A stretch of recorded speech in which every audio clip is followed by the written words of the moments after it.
Olá, meninos e meninas, tudo bem com vocês? Vamos começar aqui então, hoje a falar um pouquinho sobre o exame físico, dando continuidade sobre o aparelho respiratório. Agora a gente vai entrar na parte da ausculta. A ausculta é uma das regiões muito importantes, uma das técnicas, muito importantes que nós não devemos deixar de fazer com o nosso paciente, principalmente a questão da ausculta pulmonar. Então, como eu falei para vocês na aula passada, caso vocês não consigam realizar o exame físico completo no seu paciente, você pode priorizar e deve priorizar, as regiões cardíacas, pulmonares e abdominais. E isso inclui a ausculta pulmonar também. Bom, vamos lá. Então, aqui a gente tem uma representação, dos pulmões no nosso paciente e os locais que são os focos de ausculta, como eu falei para vocês na última aula também. Lembrando que os principais são esses que estão marcados como 1, o ponto 3, e os pontos 5 e 7, que são as principais regiões. De preferência, você deve fazer a ausculta em todos eles, mas caso não seja possível, você deve priorizar estes pontos aqui, ok? Esses 8 pontos. Bom, na região anterior do tórax do paciente, você também deve fazer a ausculta, porém, como eu disse, é um pouco mais difícil por causa dos sons cardíacos que podem interferir. Então, caso esteja muito difícil, você não consiga fazer na região anterior, pode fazer na região posterior, para que você consiga ouvir melhor os sons da ausculta pulmonar. Nessa imagem do nosso modelo, a gente pode perceber todos os 8 pontos, como eu mostrei para vocês na imagem anterior. E aqui a gente fez uma marcação para demonstrar quais são as áreas do pulmão que você vai estar ouvindo nessa região. Então, aqui nessa região próximo, do pescoço do paciente, você vai estar ouvindo nos pontos 1, que é os primeiros, você vai estar ouvindo os sons pulmonares que estão relativos ao ápice dos pulmões. Aqui você vai estar ouvindo com relação ao terço médio dos pulmões do paciente, que quer dizer o que? A metade. E embaixo, nós teremos a base do pulmão do paciente. A base, ela se estende até essa região, próximo aqui já da região lateral. E aí você precisa fazer essa ausculta tanto aqui na região central quanto na região já mais externa. O que acontece, Aqui nessa região, bem no meio, nós temos a coluna do nosso paciente, bem aqui no meio. E aí, nós não devemos colocar o esteto nessa região, nós devemos colocar paralelo a ela. Outra coisa importante também de se saber é que nós devemos começar a ausculta e comparar um foco com o outro. Então, nós fazemos dessa forma, inicia-se por um ponto, passa-se para o outro, depois de um ponto para o outro, e sempre assim, a fim de quê? A fim de comparar as regiões e a fim de comparar o que você ouviu nessas regiões. Não fazemos nesta região, aqui, por quê? Porque aqui está a escápula do paciente, nessas regiões. E aqui nós teríamos, então, uma ausculta prejudicada devido à presença da região óssea. Vamos lá, então. Quando nós fazemos a ausculta e nós não encontramos nenhum ruído adventício, nós não encontramos nada que seja anormal, O som respiratório normal que ouvimos nessa ausculta, ele é chamado de murmúrio vesicular. Então, o murmúrio vesicular é o som normal que você vai encontrar na ausculta do aparelho respiratório do seu paciente. E como que eu faço esse registro? Você vai escrever no prontuário que você, ao fazer a realização da ausculta pulmonar, encontrou-se MV+. E sempre é importante colocar qual é o local que você escutou. Então, sempre você tem que colocar o local. Exemplo, escutei, murmúrios vesiculares apenas no ápice, né? Os outros eu escutei sons anormais. Então, como eu vou descrever? Presença de MV mais em ápice dos pulmões direito e esquerdo. Vamos supor que você tenha escutado apenas nas bases, murmúrios vesiculares nas bases direita e esquerda. Você colocaria, por exemplo, da mesma forma, presença de murmúrios vesiculares, né, ou presença de MV mais em base dos pulmões direito e esquerdo. Vamos lá. Então, quando você escuta sons que não são normais, sons considerados anormais, né, no aparelho respiratório, a gente os descreve como ruídos adventícios. Os ruídos adventícios são, então, todos os sons que não são normais, não são sons que fazem parte da respiração fisiológica do seu paciente. Como eu vou descrever? Eu vou descrever presença de R, A, mais e o tipo. E o tipo são esses que vocês vão ver aqui agora. Além do tipo, lembrando que é sempre importante colocar o local de onde foi que você escutou. Bom, primeiro a gente vai ter então as crepitações ou estertores finos, né? Eu particularmente gosto mais de usar os nomes estertores, porque aí a gente os divide em fino e grosso, né? Mas vocês também podem usar como crepitações. O que é isso? É um som de curta duração. Ele pode ser produzido, por exemplo, quando você pega uma mecha de cabelo seu, né? Meninas aí podem fazer o teste, e o esfrega bem próximo do ouvido, né? Faça esse teste aí. Pega uma mechinha de cabelo, né? E esfrega entre os seus dedos, bem próximo aí do seu ouvido. Esse som que parece um atrito, bem fino, né, é considerado como um estertor fino. E aí, um exemplo de onde você pode encontrá-lo quando o paciente está com pneumonia, né? Aqui nós temos então a crepitação grossa ou estertor grosso, que também é uma variação do estertor fino. E aí você vai encontrá-lo também como descrito como estertor bolhoso, mas quer dizer a mesma coisa.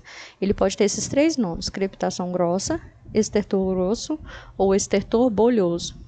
Bom, ele já é um som mais grave, quer dizer que ele é um pouco mais alto do que o estertor fino, e ele também é de curta duração. Bom, como que é esse som? Esse som ele parece o som de pequenas bolhas se rompendo, né? É como se você pegasse então aquele plástico bolha e espremesse um plástico bolha no meio de um som de uma respiração, né? Aonde você pode encontrá-lo? Em pacientes que tenham DPOC, que é a doença pulmonar obstrutiva crônica. Bom, continuando ainda com os sons anormais, tá? Ainda estamos falando de ruídos adventícios. Os roncos. Os roncos são os mais fáceis da gente conseguir fazer a ausculta e identificar. Por quê? Porque eles são sons graves, né, bastante fortes, e eles têm uma duração bem maior, né? E um ronco é um ronco mesmo, igual aquele barulho, né, de ronco quando você escuta alguém dormindo, só que isso em uma intensidade um pouco mais baixa, porque você está ouvindo, né, em uma cavidade no interior do corpo do paciente. Como que ele acontece? Ele acontece porque quando há canais cheios de líquidos ou de secreções no pulmão, o ar, ao passar por ali, reverbera. E aí nós temos, então, aquele som que parece um ronco mesmo. E um exemplo disso, né? Quando nós temos um paciente com pneumonia ou com bronquite. Vamos lá. Sibilos, né? Os sibilos, eles já são sons bastante diferentes dos roncos. Ao mesmo tempo que o ronco é aquele som de ronco, né? Ele faz mais ou menos assim, isso seria um ronco. O sibilo já é um som agudo, semelhante a um chiado. É aquele som que parece como se fosse um gato miando, né? O pessoal costuma descrever esse som como se fosse isso. Seria aquele som que faz mais ou menos um apito, um chiado no meio da respiração, né? E ele é encontrado em pacientes que têm asma. O atrito pleural. Atrito pleural é como se fosse um estalo que você vai encontrar no meio da respiração dos pacientes. Então, você vai escutar a respiração e no meio disso, um pequeno estalo, né? Decorrente principalmente de inflamações na pleura. E o estridor, né? Que é uma respiração ruidosa, né? E ela vai ser devida principalmente à obstrução da laringe ou da traqueia. O estridor é o único que às vezes você vai poder escutar no paciente mesmo sem o esteto. Por quê? Porque ele é um som muito alto e ele está ao nível da laringe ou da traqueia do paciente. Você o escuta no pulmão também, mas esse som ele acaba ultrapassando, né? E nessa região você consegue escutá-lo. Vamos lá. Então, em resumo, são todos esses os ruídos adventícios, né? Vamos só falar os nomes deles aqui novamente. Os estertores finos, os estertores grossos, os roncos, os sibilos, os atritos pleurais e o estridor, ok? Aqui eu trouxe um vídeo que tem todos esses sons. De novo, eu peço para vocês usarem fone de ouvido para escutar, tá bom? Porque é uma representação de como devem ser esses sons. Também peço que vocês, quem tem aí um esteto em casa, tente escutar, tente fazer um exame respiratório de ausculta em alguém na sua casa, para que você tente identificar os sons, tá bom? Falo sempre que é muito importante você identificar o som normal da respiração. Por quê? Porque todas as vezes que você se acostumar com o som normal da respiração, todas as vezes que você ouvir um som diferente, você vai saber que aquele som não é normal. E aí, então, você pode classificar aquele som. Então, é importante você saber o que é normal e o que não é. Ok? Vamos escutar os sons então.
Ok, meninos, então como vocês puderam ouvir, né, realmente o mais alto de todos é o estridor, né, que é aquele som que às vezes é possível ouvir até mesmo sem o esteto, ok? Depois vocês deem uma voltada no vídeo, ouçam novamente, ouçam quantas vezes for necessário, tá?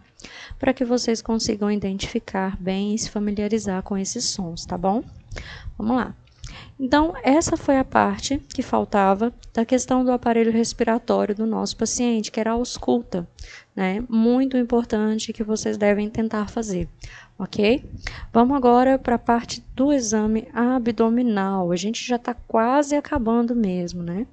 Vamos lá. Então, para o exame abdominal, é necessário primeiro dividir o abdômen do paciente em alguns quadrantes ou em regiões. A gente tem duas formas de dividi-lo, pelos quadrantes e pelas regiões. O que eu sugiro para que vocês façam? Eu sugiro sempre que vocês se acostumem com a divisão por quadrantes, porque ela é mais simplificada e mais fácil para você fazer as avaliações de forma mais rápida. O que acontece é que, quando vocês ouvirem algo diferente ou detectarem alguma alteração, vocês utilizem, então, a divisão por regiões. Vamos lá. Então, as divisões segundo os quadrantes, quer dizer, primeiro a gente começa sempre, como eu falei para vocês, do lado direito, né? A gente sempre começa do lado direito do paciente e no abdômen a gente segue uma sequência. A gente começa com o quadrante inferior direito, que também é representado como Q e D. Depois a gente passa para o quadrante superior direito, que é representado como QSD. Depois nós vamos para o quadrante superior esquerdo, né, que também é representado como QSE. E, por último, a gente finaliza no quadrante inferior esquerdo, que é representado como QIE. Por que nós sempre precisamos fazer nessa ordem? Porque esta é a ordem que segue o movimento peristáltico do abdômen do paciente, né? Então, nós sempre seguimos essa ordem. A gente começa no quadrante inferior direito, passa para o quadrante superior direito, vai para o quadrante superior esquerdo e termina no quadrante inferior esquerdo, ok? Essas são as divisões por regiões. Como eu falei para vocês, sugiro que você, se por acaso encontrou algo diferente aqui na região do quadrante superior direito, para descrever, você utiliza, então, as regiões. Então, o quadrante superior direito, ele poderia ser o quê? Ele poderia ser as regiões 1 e 4. Quais são as regiões 1 e 4? O hipocôndrio direito e a 4, flanco direito, né? Por isso, né, nós podemos usar primeiro as regiões dos quadrantes e depois, para se referir a alguma anomalia encontrada, a gente utiliza as regiões. Então, vamos lá. Região número 1 aqui, nós temos o hipocôndrio direito. Região número 2 é chamada de epigástrio. Região número 3 é chamada de hipocôndrio esquerdo. Região número 4, como nós falamos, ela é chamada de flanco direito. Região número 5 é chamada de mesogástrio. Região número 6 é chamada de flanco esquerdo. Região número 7 é chamada de fossa ilíaca direita. Região número 8 é chamada de hipogástrio. E a região número 9 é chamada de fossa ilíaca esquerda, ok? Então, vamos lá. Aqui, eu trouxe uma imagem para vocês e um pouco de cada região e mais ou menos das principais diagnósticos, né, dos principais sintomas que vocês podem acabar encontrando em algum paciente, o que aquilo pode estar relacionado. Por exemplo, dores relacionadas aqui na região do hipocôndrio direito pode estar ligadas a úlceras gástricas, cálculos biliares, pancreatites. Já aqui na fossa ilíaca esquerda, pode estar relacionada a doença diverticular, dor pélvica, hérnia inguinal, ok? Então, depois vocês deem uma olhada em cada um deles, né? Essa imagem ela é bastante importante, porque é interessante vocês fazerem essa associação, ok? Vamos lá. Então, para fazer o exame do abdômen, agora que você já sabe mais ou menos, né, como fazer ali as divisões, né, as linhas imaginárias que a gente cria, tanto aqui para criar os quadrantes direito, superior, esquerdo, inferior, essas linhas imaginárias devem ter sempre um umbigo, né, como um ponto de referência. Então, você traça uma linha imaginária na horizontal e uma linha na vertical. Né, para fazer aqui então as regiões como se fosse um jogo da velha, né, tendo aqui também um umbigo como ponto central. Então, depois que você fez essas divisões mentalmente para se localizar, você deve começar então o exame físico.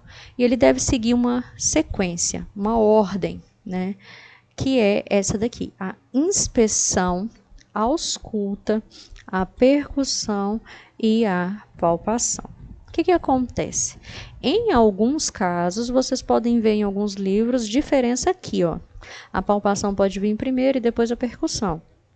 Mas isso é variação de literatura, tá bom? Em outros vocês vão encontrar dessa forma como eu coloquei aqui. O que é importante? É importante que estes dois precisam ser feitos primeiro, né? Você precisa sempre começar com a inspeção e depois a ausculta, tá bom? Para nossas aulas vamos adotar essa ordem: inspeção, ausculta, percussão e palpação, ok? Por quê? Porque se você fizer primeiro a percussão e a palpação antes de auscultar, você vai ter alterações nos movimentos, tá bom? Porque você pode causar uma hiperatividade no local. Por quê? Por causa da manipulação, né? Que você vai fazer tanto na percussão quanto na palpação. Então, primeiro você precisa sempre começar com a inspeção, que é observar o local, e depois você vem com a ausculta. E aí depois passa para a percussão e por último a palpação, ok? Antes de tocar no abdômen do seu paciente, você deve perguntar para ele se tem alguma área em qual ele está sentindo dor, né? Se ele tem alguma área dolorida.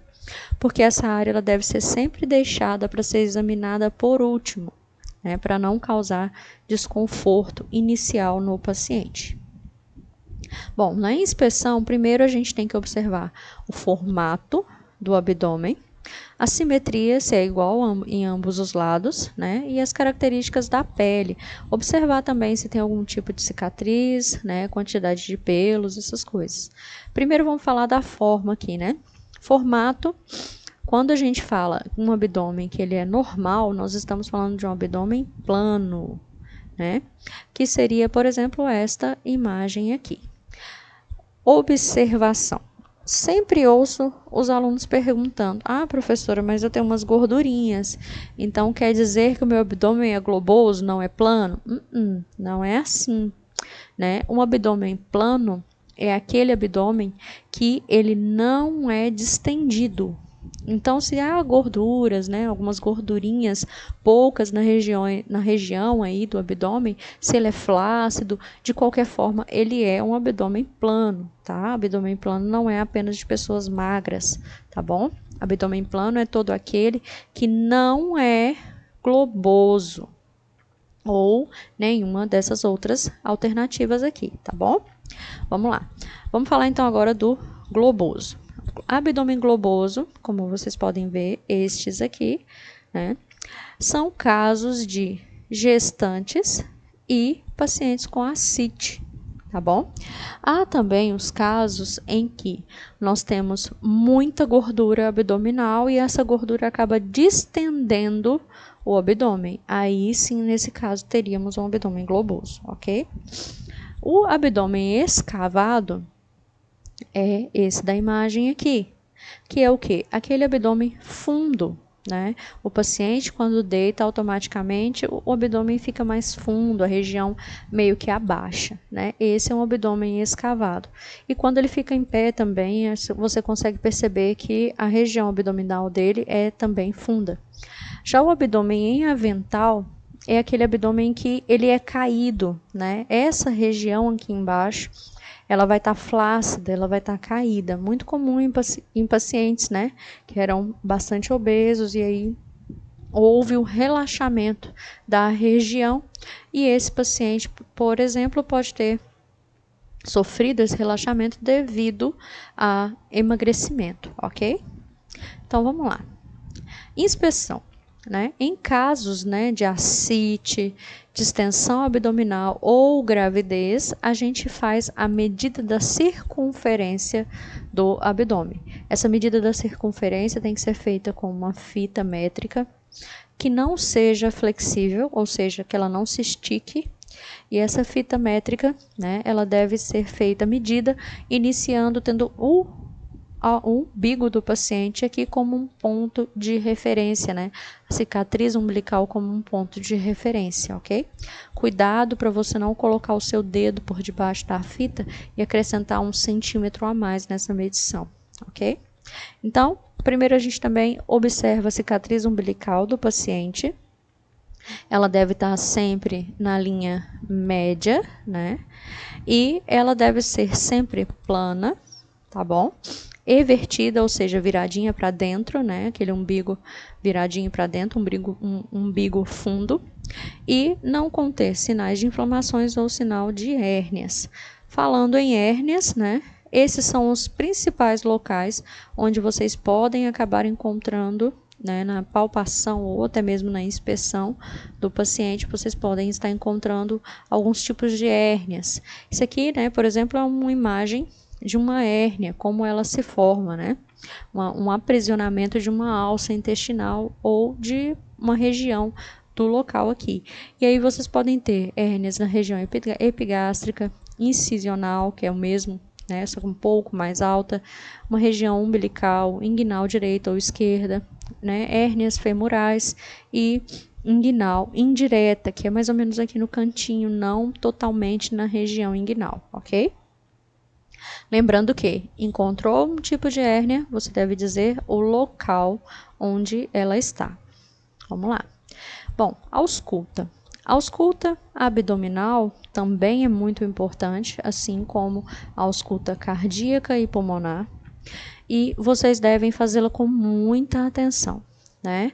No abdômen do paciente, o som normal, né, que é o som dos movimentos peristálticos, são chamados de ruídos hidroaéreos, né? Assim como, né, os sons do pulmão do paciente são chamados de murmúrios vesiculares. Aqui no abdômen, os sons normais do abdômen do paciente é chamado de ruídos hidroaéreos. E aí, então, né, nós não fazemos a palpação antes, primeiro sempre a ausculta, porque a palpação pode modificar esses ruídos. Quando eu encontro, né, em todos os quadrantes do abdômen do meu paciente, um ruído hidroaéreo positivo, né, um ruído hidroaéreo presente, eu devo relatar como RH+,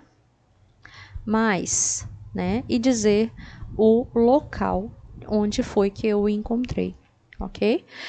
Em algumas variações vocês podem perceber também que a descrição do ruído hidroaéreo, ele pode ser tanto RH como RHA, ok? Os dois modos estão corretos. Bom, a gente deve realizar a ausculta de acordo com os quadrantes, seguindo aquela ordem, como eu falei para vocês, iniciando aqui sempre no quadrante inferior direito, passa para o superior direito, quadrante superior esquerdo e finaliza no inferior esquerdo, ok? Devemos auscultar por alguns minutinhos, né, um tempo considerável para que você consiga escutar a região, né, de cada quadrante. E aí avaliar então a frequência e a intensidade desses ruídos. E aí a gente classifica entre hipoativos ou hiperativos, né? O que a gente escuta aqui? São sons devido ao peristaltismo, né? São sons que vão parecer bastante, falando a grosso modo, bem simples mesmo para vocês, vão parecer como som de ar, bolhas de ar, e um som de corrente de água, né? Que é aquele som de fluidez de água correndo. E às vezes vocês vão escutar isso de uma forma muito mais alta ou muito mais baixa, né? Quando está muito mais alto, a gente fala que os ruídos estão hiperativos. E uma curiosidade que vem da prática, né, que eu posso falar para vocês é que quando os sons estão hiperativos, você escuta muito mais o som de ar, né, de bolhas de ar, e escuta menos o som, né, ali da fluidez da água. Agora, quando você tem sons hipoativos, você escuta um pouco mais desse som de fluidez, né, de água, mas bem mais baixo, né, com muito pouca variação de som, ok? Trouxe para vocês um videozinho também, vamos assistir, tá bom? Para que vocês entendam um pouco mais de como funcionam os ruídos intestinais e como é feita a avaliação. Os ruídos intestinais são denominados de ruídos hidroaéreos, cuja abreviatura é RHA. Os ruídos hidroaéreos surgem dos movimentos peristálticos e são avaliados por meio da ausculta abdominal. A ausculta dos ruídos hidroaéreos nos fornece informações importantes sobre a movimentação de gases e líquidos no trato intestinal, o que auxilia na avaliação clínica de uma pessoa com suspeita de alterações, como, por exemplo, íleo paralítico e ou mesmo oclusão intestinal. Obrigatoriamente, a ausculta do abdômen, ou seja, a ausculta dos ruídos hidroaéreos, precisa acontecer após a etapa de inspeção e antes das etapas de palpação e percussão. E por que essa obrigatoriedade? O abdômen é sensível ao toque. Sendo assim, se formos percutir ou palpar o abdômen para depois auscultá-lo, os movimentos realizados pela palpação e pela percussão poderiam alterar a motilidade intestinal e, consequentemente, os sons peristálticos. Daí, não teríamos dados fidedignos da ausculta abdominal, uma vez que o peristaltismo seria estimulado e encobriria uma possível hipoatividade dos ruídos hidroaéreos.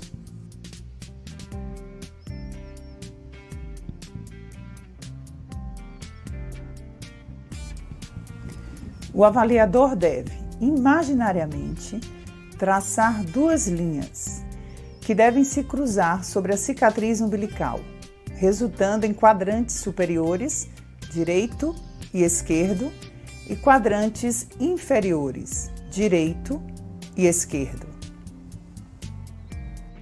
Iniciaremos pelo quadrante inferior direito, na área da válvula iliocecal, pois os sons intestinais geralmente estão sempre presentes neste local.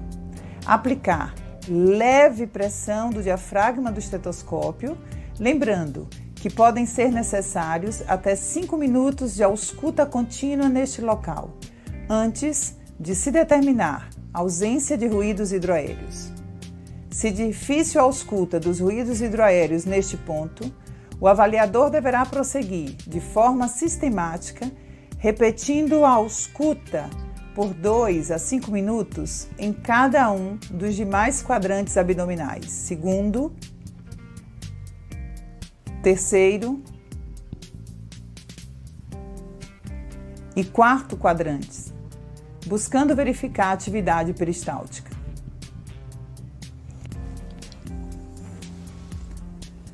Ao auscultar os ruídos hidroaéreos, o avaliador deve atentar-se à característica e à frequência dos sons, que normalmente são normoativos, ou seja, agudos, borbulhantes e em cascata, que ocorrem irregularmente em qualquer lugar do abdômen, aproximadamente a cada 5 a 10 segundos ou de 5 a 30 a 35 vezes por minuto.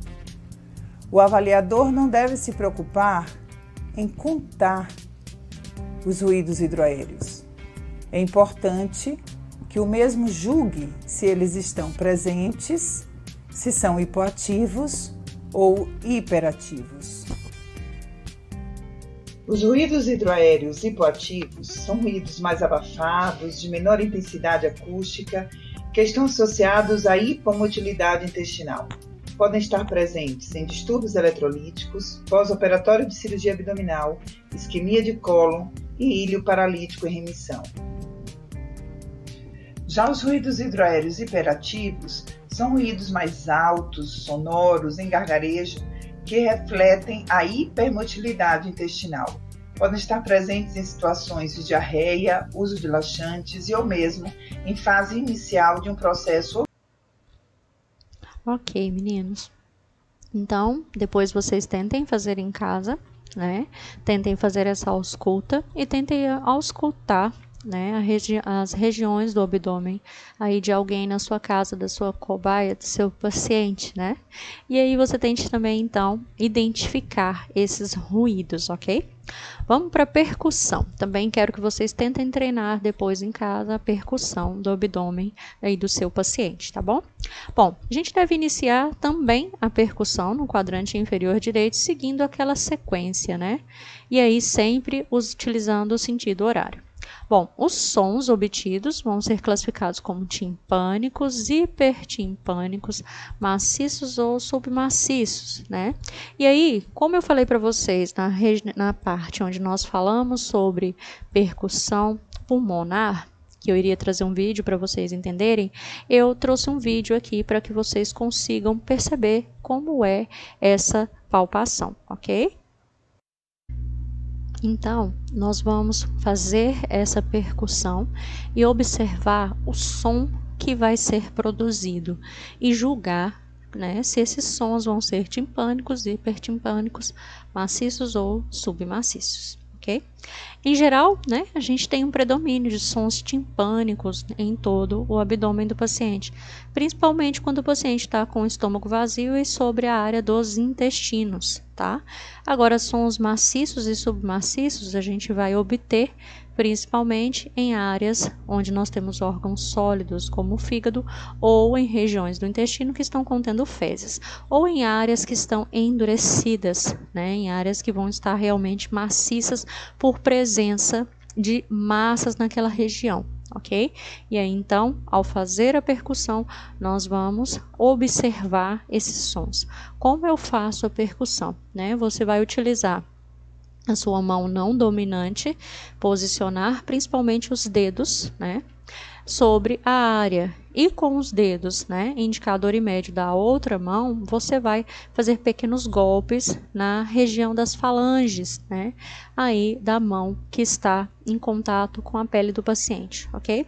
Vou mostrar o vídeo agora para que vocês consigam entender melhor e para que vocês ouçam também o som que é produzido, tá bom? A percussão direta ou indireta do abdômen auxilia na determinação do tamanho e localização de vísceras sólidas e na avaliação da presença e distribuição de gases, líquidos e massas.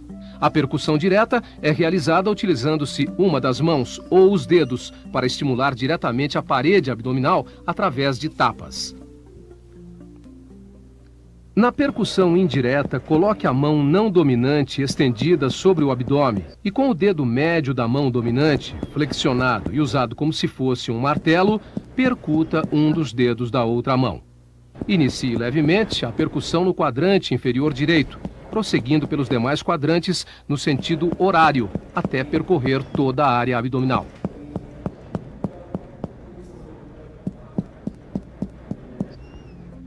Os sons produzidos pela percussão são descritos como timpânicos ou maciços. A distribuição ou as eventuais mudanças nesses sons determinam o tamanho e a posição dos órgãos e do conteúdo intraabdominal. Em geral, predominam sons timpânicos, definidos como claros e de timbre baixo. O grau de timpanismo depende da quantidade de ar e da intensidade de distensão desses órgãos. São semelhantes à batida do tambor. Sons breves, com timbre alto de maciçez ou submaciçez, são percebidos sobre órgãos sólidos como o fígado, o baço ou sobre vísceras preenchidas por líquido ou fezes.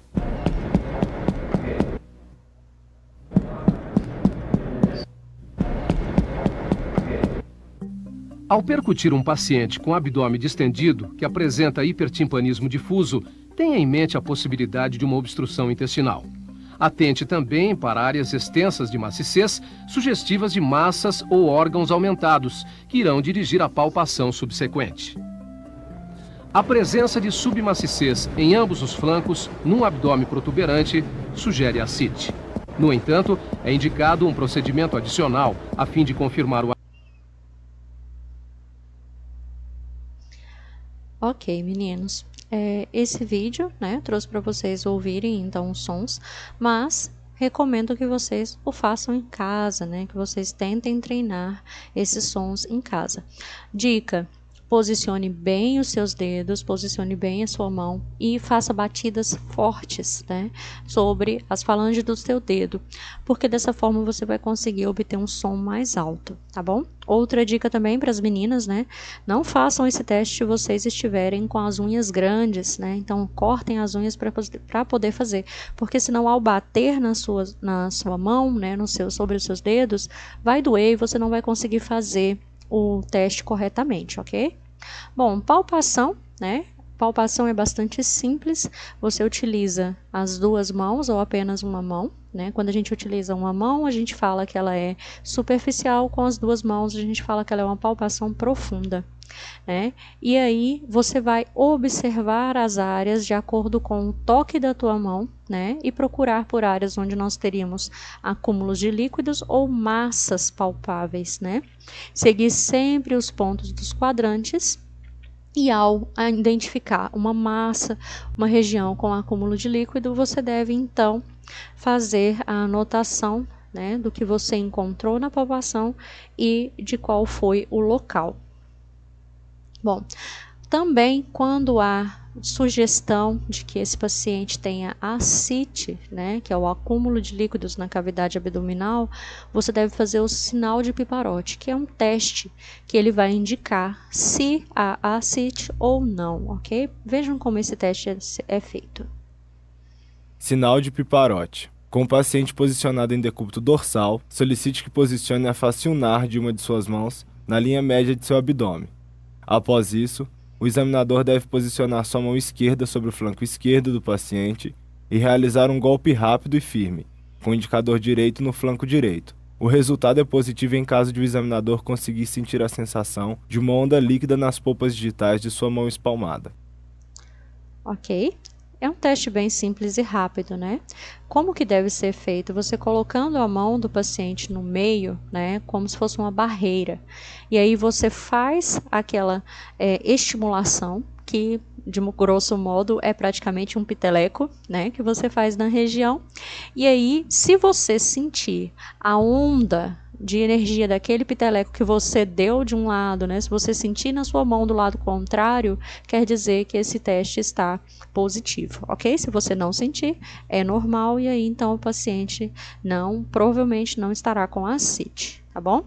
Sinal de Bloomberg, para a gente já terminar aqui, né? Ele é realizado quando a gente pressiona aqui no ponto de McBurney, né? E esse também é um ponto onde a gente vai fazer esse teste para quê? Para representar inflamação peritoneal, né? Ou então para verificar se o paciente tem apendicite. O que a gente faz? A gente faz uma ligação aqui na região abdominal do paciente, iniciando nas regiões inferiores, e a gente divide essa linha em 3 partes, né? Essa parte de baixo inicia aqui próximo, né, da região inguinal e aí depois vai até a região da linha umbilical do paciente. E aí então nós fazemos uma linha nessa região do 3 aqui é o 2, o número 1 seria o ponto, né? O terço médio dessa linha. Com o paciente em decúbito dorsal, né, a gente faz uma compressão nesse ponto, no número 1 aqui. E em seguida uma descompressão, ou seja, eu comprimo e descomprimo bem rapidamente, né? E se o paciente tem inflamação peritoneal ou apendicite, ele vai sentir uma dor, né, nesse local quando você fizer a descompressão, ou uma piora da dor se caso ele já esteja sentindo essa dor ali naquele local, ok? O fígado, né, do paciente, a gente faz uma palpação que a gente chama palpação em garra, né, que significa o quê? Você meio que faz uma palpação por debaixo do fígado do paciente, né? Lembrando que aqui o fígado a gente só vai fazer essa palpação na região, né, direita, no rebordo intercostal direito do abdômen do paciente. O que é o rebordo intercostal? É bem aqui o finalzinho, né, das costelas do paciente. E aí você utiliza a mão em garra mesmo, né, da forma como vocês estão vendo aqui. O normal, né, é que você sinta, né, o fígado palpável durante a inspiração do paciente. Você pede para ele inspirar e prender a respiração por alguns minutinhos. E aí você vai então, né, fazer essa palpação, e o normal é que no momento em que ele inspirar, você consiga sentir o fígado ali, por volta de até mais ou menos uns 3 centímetros abaixo do rebordo, né, intercostal ali na região direita. Se estiver acima de 3 centímetros, quer dizer que esse fígado está aumentado de tamanho, e aí você deve fazer a anotação. Bom, semana que vem a gente continua então com o aparelho geniturinário, vamos parar aqui, né? E já estamos quase terminando, provavelmente só mais 1 ou 2 aulas, e aí a gente finaliza, né, essa parte do exame físico do paciente. Treinem em casa, tanto a ausculta pulmonar quanto o exame do abdômen completo do paciente que vocês escolheram aí na sua casa, ok? Bons estudos, meninos, e até a próxima semana.